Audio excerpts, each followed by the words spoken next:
I normally charge for this information, but I kind of hinted at this a couple weeks ago here on the Tiki Talk, and a lot of other instructors were like, wow, that's super helpful. So I'm feeling generous today, and I'm going to bring you along for the ride as I build my new playlist and my new program for my rhythm-based bar class. And I used to do this all the time.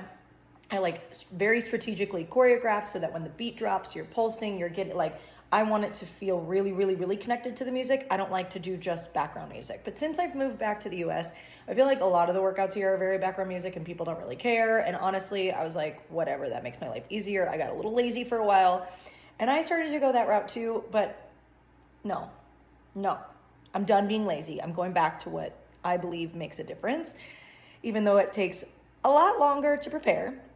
But I do have a system that makes it much easier. So I'm in the middle of doing it right now. I've actually already like kind of finished it, but I had a couple song requests come in, so I'm going to go back and try to figure out where I can fit them in, and I'll bring you along with. So with that, luckily I have built up, I call these song maps, and I write the name of the song, I write the artist and the length, and then I break it down normally into, because this is a bar class, it's around 128 BPM on average.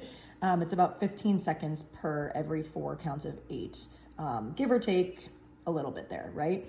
So I break it down as much as I can, but I also will note if there's any, I normally do this, any sort of like random 8 count holds before that beat drop. You know what I'm talking about if you know what I'm talking about.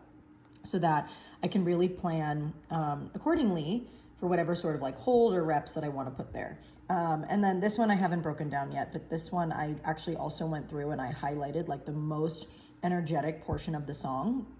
And then I'll put my programming to the side and like any other notes that I want to do. And I do memorize all of this, but this is just here for me to like get started and see the structure.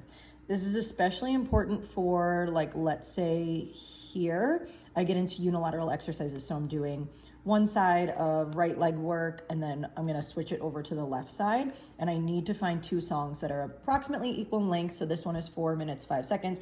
This one is 4 minutes, 8 seconds. And I need to make sure that the structure is relatively the same so that I can get the same amount of pulses, I can get the same amount of holds, the same length, all of that in. So I do that for every single song. And then I will go through and I will follow this and I will practice it probably. I thought I was going to teach this for the first time on Sunday. I just found out I'm going to teach it tomorrow. So I'm probably going to go through it about 2 to 3 times today. I'm teaching a lot tomorrow. So like realistically, I'm probably only going to have time to do it like once or twice before I go in.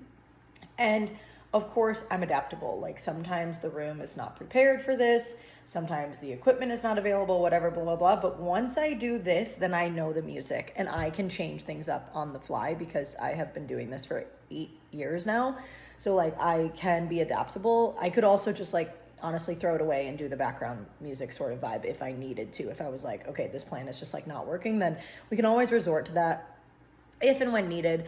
But I love, I'm a dancer. I love when the class just feels connected to the music. So this is the way I like to do it. But now, since I have these song requests coming in, I don't really know how I'm going to fit them. So I'm in the middle of testing out this song. So I'm going to go through, listen to it, and like write down all the timestamps, all the different portions of the song, blah, blah, blah, blah, blah.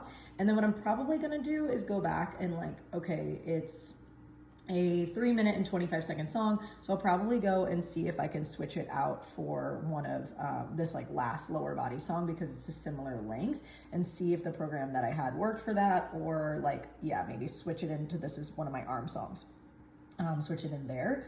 But typically like I don't make a really firm playlist. Like I have to really test it out and find, mostly based on time, the songs that I'm looking for. And then sometimes like I actually did 3 other songs today that I ended up just like completely song mapping and then deleting because the structure just it wasn't what I needed for the class that I was hoping to prepare.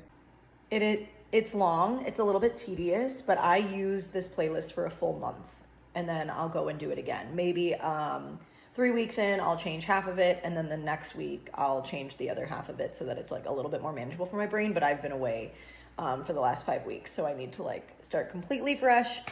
And I don't know. I don't know if my clients really feel that it makes a difference, but I genuinely feel so much more joy when I'm teaching this way. And I do believe that that makes a big difference. It also just makes me like feel more confident. Like I really know what I'm going in and I have like full intention and awareness of what I'm trying to do and what I'm trying to accomplish rather than coming up with something on the spot. Sometimes those classes are like really, really fun too, because there's just like a freedom and like a playfulness to it. But this is what I prefer. So I'm curious what your thoughts are. Like as a client, is this something that you think you would appreciate as an instructor? Do you feel like this is helpful? Do you feel like it's way too much? I train instructors that work under me to use this method. I don't require it, but I require them to at least learn it and then figure it out. But I'm a visual learner, so I feel like this is so helpful for me.